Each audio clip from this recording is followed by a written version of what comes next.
Here, the question states, a beverage set consists of a mug, a coffee pot, and a serving plate. The mug costs P dollars. The serving plate costs 5 more than the mug. The coffee pot costs 4 times as much as the mug. Complete the table expressing your answers in terms of P. And so here we have that the mug costs P dollars, and they want us to determine the cost of the serving plate. So what is the cost of the serving plate? It says right here in the question, the serving plate costs 5 more than the mug. So it costs 5 more. What is 5 more?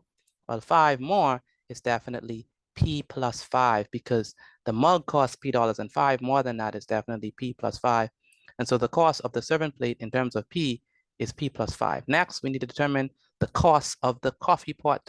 The coffee pot costs 4 times as much as the mug, and we know that the mug costs P dollars.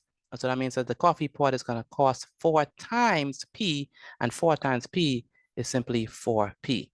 Next, the question states, write the total cost of the set in simplest form in terms of P.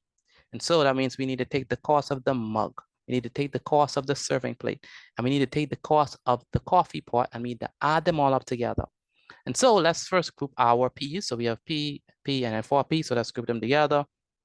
And so what we have is P plus 4P plus 5. Next, we say, what is P plus P? Well, P plus P is simply 2P. We bring down the 4P and the plus 5.